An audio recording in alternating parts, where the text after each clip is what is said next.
What's up, Taiwan? Good evening. I'm Leslie Liao with 10 minutes of news from here in Taiwan and around the world. Taiwan confirmed its first case of monkeypox on Friday. Health authorities say a Taiwanese man in his 20s developed symptoms on Monday after returning to Taiwan.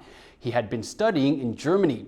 The virus is usually found in Africa, but in recent weeks has spread to more than 40 countries, mostly in Europe. Symptoms include fever and rash. The patient is currently being treated in isolation.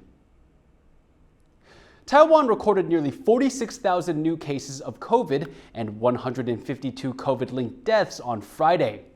The number of new daily infections continues to drop, but the death toll has remained in the 100 to 200 range, which Taiwan has seen throughout June. The health minister was back on the podium for the first time in almost 2 weeks after testing positive for COVID. A Taiwanese activist has been told he can't travel to the United States because he had a little-known Chinese vaccine while he was in prison in China. A US-based NGO says Li Ming-che's application to visit was turned down because he didn't meet the vaccination requirements. The ZF-2001 vaccine he received hasn't been approved by the US or WHO. Pro-democracy activist Li planned on visiting the U.S. Department of State and Congress to talk about human rights abuses in China. He spent 5 years in prison in China, accused of subverting state power. He came home in April. The chief of a Taiwan Navy helicopter that crashed earlier this week passed away on Thursday evening after suffering severe burns. The other 3 crew members are still in hospital. Military experts are questioning the Navy's description of the crash as a hard landing. Bing Wang reports. A solemn send-off for Liao, the crew chief of the Taiwanese Navy helicopter that crashed on Wednesday. He was pronounced dead Thursday night due to injuries sustained in the crash. Authorities say the 3 other crew members are in stable condition. Taiwan's Navy first reported that the helicopter made a hard landing at Zuoying Naval Base in the southern port city of Kaohsiung. But military experts are questioning the Navy's description. Some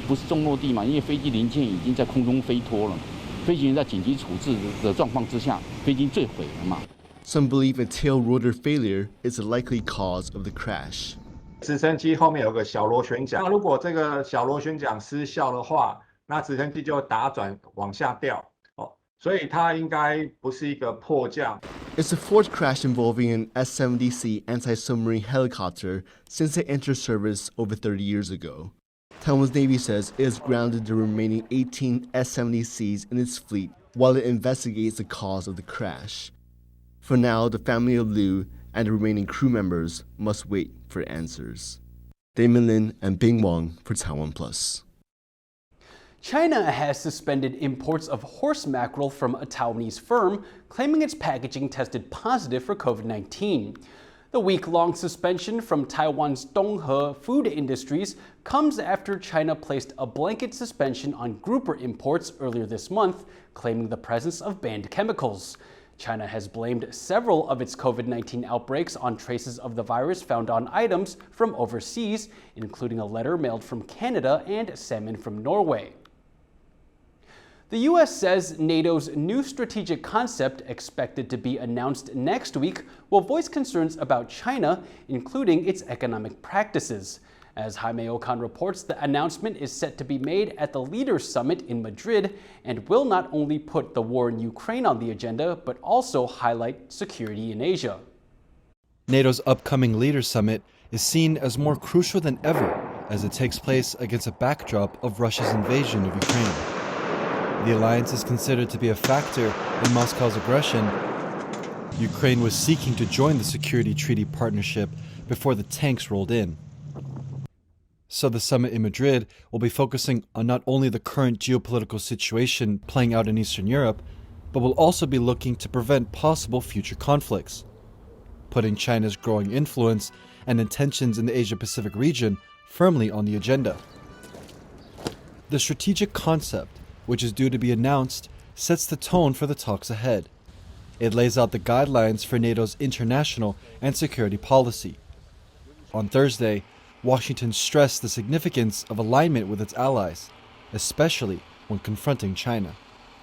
I think it's a reflection of our allies' equal concerns over the effect of Chinese economic practices, use of forced labor, intellectual theft, and coercive, aggressive behavior, not just in the region, but elsewhere around the world, that they believe it's important to factor China into the new strategic concept.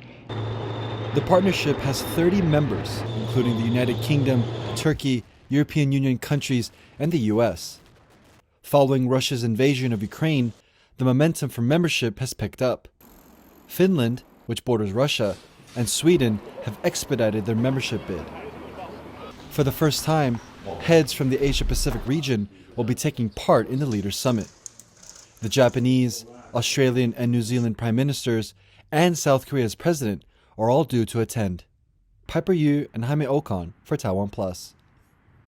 Taiwan is pledging $1 million to help victims of an earthquake in Afghanistan. The magnitude 6.1 earthquake struck Wednesday near Afghanistan's border with Pakistan. It has killed at least 1,000 people and injured more than 1,000 others.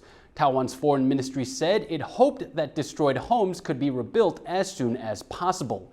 It's Afghanistan's deadliest earthquake in 20 years. The country's Taliban-led government and the international aid community have struggled to get enough help to the remote area where the quake struck. Hong Kong's iconic jumbo floating restaurant is still afloat in the South China Sea, its owners say, contradicting earlier reports it had sunk. In a statement, Aberdeen Restaurant Enterprises said the 260-foot jumbo capsized as it was being towed away by a tugboat to Cambodia, but it has not sunk. The company says the 46-year-old ship turned turtle as it hit adverse weather and began to take on water. Hong Kong's Marine Department confirmed reports the vessel remains upside down and reprimanded the company for going to the press before alerting the authorities. The vessels remain in waters near the disputed Paracel Islands where the capsizing occurred. But tug operators say Jumbo is beyond salvage.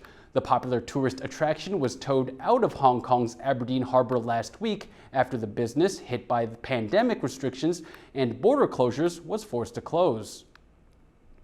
An exhibition in southern Taiwan on Asian ghost culture has attracted controversy. Tainan Art Museum received complaints on social media after showing an image of ghoulish zombies that form part of the exhibit. Some netizens said the exhibition would frighten children, while others expressed a superstitious belief that the show could bring about a curse. The exhibition, Ghosts and Hells, the Underworld in Asian Art, was curated by a French museum. Tainan Art Museum has defended the exhibition with support from the city's mayor.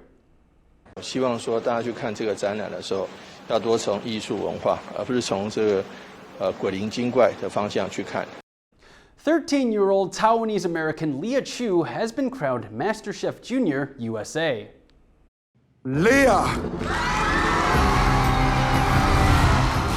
The young chef won the hearts of the judges in the final on Thursday night by treating them to dishes inspired by her Taiwanese heritage.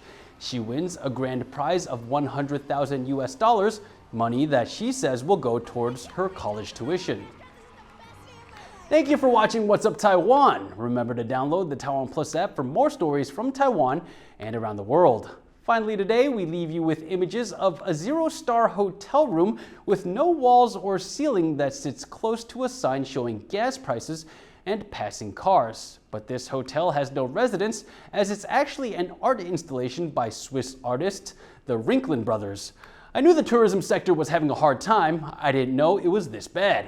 I'm Leslie Liao. Take care and see you next time.